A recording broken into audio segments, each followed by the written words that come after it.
Et salut, c'est Lilro pour la chaîne Moto63. Aujourd'hui, on se retrouve pour le projet Dirt pas cher. À l'époque, j'avais fait un projet qui avait super bien marché, vous aviez super bien aimé. C'était le début de la chaîne, ça s'appelait Dirt 9 pas cher. Et aujourd'hui, ça s'appelle juste Dirt pas cher. Pourquoi? Parce qu'il va y avoir une petite déclinaison. Elle va pas être si neuve que ça. À l'époque, ce que je faisais, c'est que je prenais un cadre, tout simplement une partie cycle, où le moteur était HS. On prenait le moteur, on le jetait à la poubelle et on en mettait un neuf. Donc du coup, ça faisait une dirt pas chère, mais qui restait quand même assez neuve. Là, on va être juste sur une dirt pas chère parce qu'on nous a donné un moteur. Oui, je dis nous parce que ce projet, je le fais avec Géraud qui est juste derrière la caméra. Donc vous verrez sûrement ses mains passées ou peut-être 2-3 commentaires sur le moteur parce que je pense qu'il va en avoir des commentaires sur le moteur. Donc on ne sait pas du tout dans l'état qu'il est à l'intérieur, etc. Donc ce qu'on va faire, c'est qu'on va le démonter ensemble aujourd'hui. Donc vous verrez comment on démonte un moteur.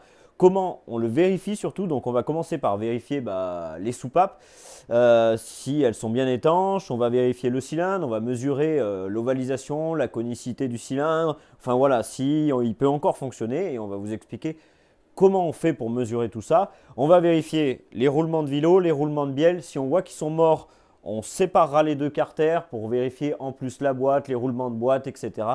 etc. Une chose assez importante, on va vous lister au remontage les pièces qu'on a changées. Donc même dans cette vidéo, vous allez l'entendre, hein, les pièces qui sont mortes, de toute façon, on va le voir directement en démontant. Et on vous listera et combien ça nous a coûté. C'est-à-dire que si on rachète un cylindre, qu'on le rachète, je ne sais pas, 40 euros et qu'on rachète une culasse 30 euros, et ben voilà, on va vous lister ça pour que vous sachiez combien ça nous a coûté à la fin. Ce qui est sûr, c'est qu'on ne dépassera pas 110 euros, voire 120 euros sur le moteur pour le remettre à neuf. Parce qu'un moteur neuf aujourd'hui, surtout un 125, ça vaut 180, 200, 220 euros suivant les promos actuels sur les sites de dirt et de pit bike. J'ai aussi un truc à noter et c'est super intéressant. Je voulais l'expliquer en démontant, mais je vais l'expliquer tout de suite, comme ça sera fait. C'est que j'ai vu que sur les dirt, sur les culasses, les soupapes, elles n'étaient pas rodées d'origine. C'est-à-dire qu'à l'usine, c'est des moteurs pas chers après, hein. À l'usine, on t'empile la soupape comme ça, on ne te la rôde pas et puis adviendra que pourra. Donc on perd un petit peu de compression, on perd un petit peu de performance. Donc quand vous démontez votre moteur comme ça, c'est bien de venir sur la culasse roder les soupapes pour que justement elles soient un peu plus étanches, que ça amène un petit peu plus de compression. Et ça coûte rien de le faire. Un pack pour roder vos soupapes, ça doit coûter 15 balles sur Amazon. Donc ouais, j'ai fait de la pub pour Amazon, hein. Si vous voulez, vous n'hésitez pas, hein, de me sponsor. Ouais, bref, donc voilà, ça coûte pas cher, ça vaut le coup d'y faire et vous gagnez un tout petit peu de puissance. Voilà, non, j'ai pas dit que vous alliez vous transformer en 190 non plus. Donc faut pas rêver. Bon, allez, on arrête de discuter, on passe directement sur le moteur parce qu'il y a beaucoup à faire. Bon, on va commencer la vidéo de façon plutôt barbare parce qu'on n'arrive pas à y desserrer ici. Ça a dû être serré n'importe comment. J'imagine que la vérif soupape ne doit pas être bien mieux. Mais bon, il n'y a pas besoin de la vérifier. Vous voyez, il y a déjà plus d'allumage, c'est dégueulasse. Bref, de toute façon, tout va être nettoyé, hein. Allez, c'est parti. Wouhou! La petite trappe devant. Il y a des petits joints cuivre devant là. C'est la tige qui... Il y a une tige en fait derrière, enfin une tige, une grande vis. Et devant... Ah, putain, par contre, là il y en a un qui a mis de la pâte à joint. Je me demande si on peut prendre la vis avant. En passant un tournevis de l'autre côté. Wow. Les cochons. Alors je sais pas si vous voyez, mais barbouillé de pâte à joint, c'est non, hein. Il existe un joint pour ça, les gars. Il existe un joint, vous faites surtout pas ça. Il y a des trucs qu'on fait dans la vidéo, comme utiliser un petit peu le marteau sur certains trucs, ok, mais là, ah là, t'es sale quand même. Là. Neuf, incroyable, j'ai jamais vu ça sur encore. Ça, les vis sont. J'ai cru qu'il avait pété net. Tu sais, parce que c'est possible, hein, de la merdouille chinoise comme ça. Je pense d'ailleurs, ils sont un petit peu arrondis. Il y a quelqu'un qui a déjà essayé, à mon avis. Je pense qu'on va pas se mentir, mais je pense que on va les remplacer ces vis. Soit vous la détendez par là, regarde, tu vois, ici, là. Ici, il y a le tendeur. Ici, il y a une vis dessous, tu vois. Donc, t'enlèves le tendeur. Donc, la chaîne, après, bah, en gros, ça fait comme ça sur la chaîne. Ça la détend. Ou sinon, tu prends un tournevis, tu bloques ça et regarde, hop, ça fait exactement pareil. Même à la main, ça fonctionne.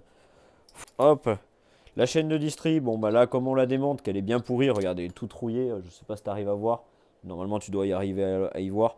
C'est tout pourri, on va la changer. Donc franchement, la laisser tomber, c'est pas bien grave. Ça, par contre, la couronne, elle est en bon état.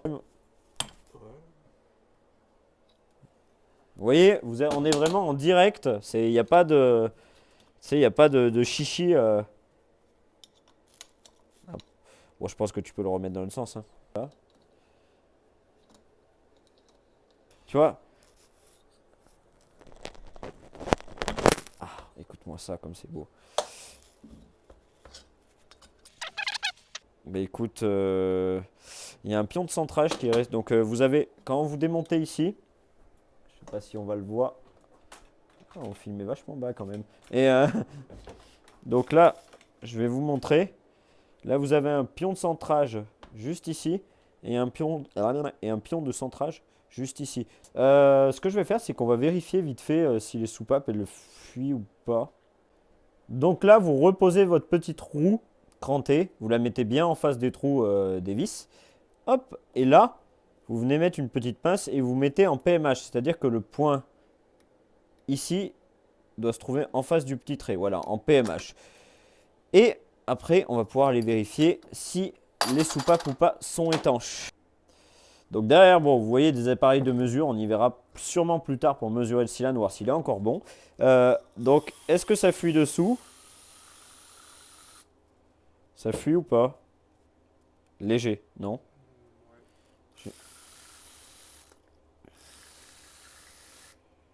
Non, ça n'a pas l'air, si. Voilà, j'en vois par l'échappement, voir. Ça n'a pas l'air de... Ah, ça a l'air de léger. Ah, ça, elle fuit? Ah oui. Échappement. Donc comme on peut voir, elles sont pas très étanches. Et moi, ce que je vous conseille donc de faire, c'est de roder les soupapes comme j'en ai parlé tout à l'heure. Au moins, ça va vous rapporter de la compression, ça va vous rapporter un petit peu de puissance. De toute façon, sur les dirt, c'est sûr à 100%, les moteurs, ils ne s'amusent pas à roder les soupapes. Donc, quand vous démontez, ça ne sert à rien d'acheter un moteur neuf et de le faire pour gagner un chouïa. Mais quand vous démontez comme ça, vous ne faites pas chier, vous le faites. On rodera les soupapes et ça sera l'objet d'une vidéo entière. Donc, allez, la 10 pour... je vais essayer de pas trop passer devant la caméra. Pour là. Voilà, hop là. De toute façon, tous les joints, on va les changer, hein, c'est pas la peine d'y garder. Là, hop, la petite roue. Voilà, elle a l'air encore bonne, on la réutilisera. C'est sûr même qu'on la réutilisera. Bah là, comme tout à l'heure, hein, je pense qu'on va faire la clé à choc manuelle. Donc, hop.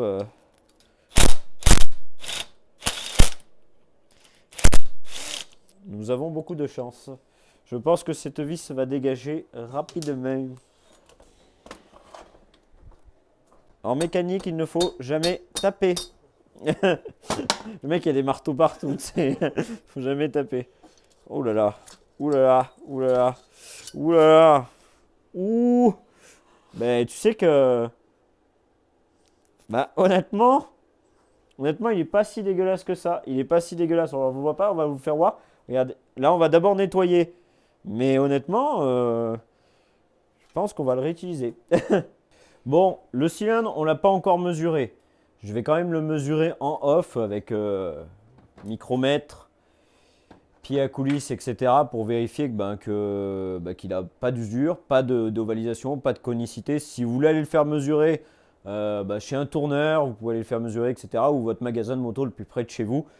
Bon, pour une dirt, j'ai envie de te dire, on peut aller jusqu'à 0,02 centième d'ovalisation. Oui, je sais, il y en a, ils vont se dire, oh, c'est énorme. Après, on reste sur une dirt, mec. Enfin, voilà, je veux dire, à moins que tu fasses de la compète et que tu as envie vraiment de faire un truc de ouf. Voilà, sinon, si tu as 0,01, c'est ok. Si tu n'as pas d'ovalisation, c'est tant mieux.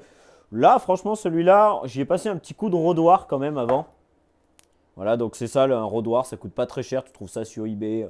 Sur Amazon, décidément, eBay et Amazon, il va falloir faire un petit partenariat. Mais bref, ça coûte, je sais pas, ça doit coûter 5 balles. Tu passes un petit coup de rodoir histoire de refaire des traces, de refaire un petit peu les croisillons. Et franchement, il est quand même hyper propre. Donc à mon avis, on va le garder. Regardez, je vais essayer de vous faire voir. Je sais pas s'ils vont voir grand chose. Mais tu vois, il est quand même. Enfin, voilà, tu le vois. Là. Je vais essayer de te le montrer de plus près. Tu vois, il est quand même hyper propre. Donc voilà, ce qui est important surtout, hormis s'il y a des petites traces, mais bon, s'il y a des traces, bon, quand même, passez le doigt. Si vous sentez des aspérités ou quelque chose, bon là, si, ça va être un peu embêtant. Là, franchement, on sent rien du tout. Au doigt, on sent rien du tout. Donc voilà, ça a laissé en haut du piston là quelques petites traces légères dues à la rouille, mais on sent pas du tout au doigt. Donc franchement, honnêtement, bah, il va repartir comme ça et normalement, ça devrait faire un cylindre potable. Donc on aura juste un piston à racheter. Il faudra juste regarder la taille tout à l'heure. Hop là, donc là, on a détendu un peu le tendeur comme tout à l'heure. On a remonté comme ça. Hop, on va sortir la chaîne de distribution. Honnêtement, la chaîne de distribution, là, c'est poubelle. Bon, là, on va enlever le piston. Il y a un clip à enlever. Donc là, avant d'enlever le clip, hop, vous venez un petit peu boucher de façon qu'il ne saute pas dedans. Voilà, il n'y a pas tellement de raison non plus. C'est pas une sauterelle, mais il est parti quand même. De toute façon, on en aura un neuf, on s'en fout un peu. On va prendre une clé de, je crois que c'est 8. Hein. Voilà, pour pousser de l'autre côté. Voilà, là, c'est important de ne pas taper. Parce que si vous tapez, il faut vraiment essayer. Faites attention, c'est coupant les segments des fois. Je le sais, hein, je me suis coupé un morceau. Voilà, il faut venir pousser, essayer de pousser. Vous faites du gauche, droite, jusqu'à que ça sorte. Parce que si vous tapez sur la bielle de façon latérale, c'est pas du tout bon. Voilà, regardez, hop, voilà. Et là, vous voyez, j'ai pas tapé. Hop.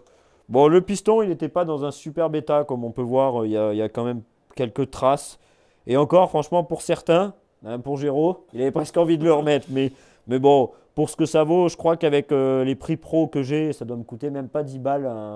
Enfin, il me semble, je sais pas, on avait eu, je crois, 13 balles le piston pour ce moteur.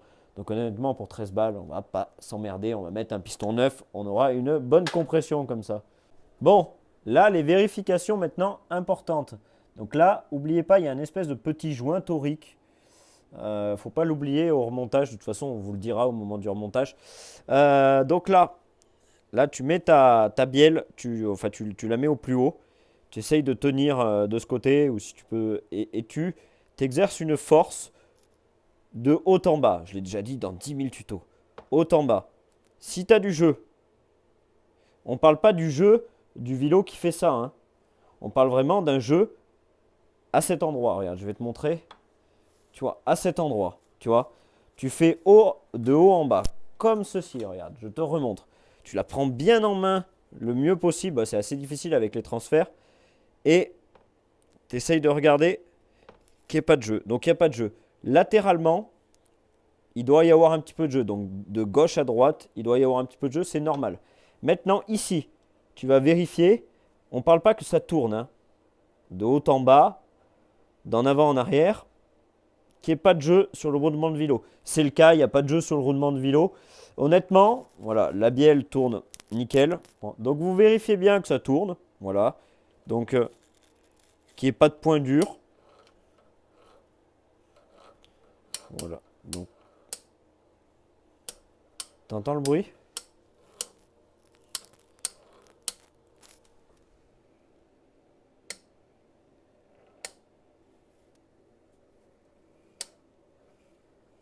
Je ne sais pas d'où ça vient. Donc déjà, on va démonter de l'autre côté. Ça va permettre de vérifier donc, le roulement de vélo de l'autre côté. Le roulement de bielle est bon. Le roulement de vélo, il est bon aussi. Donc on va vérifier de l'autre côté l'embrayage. Et là, on écoute bien.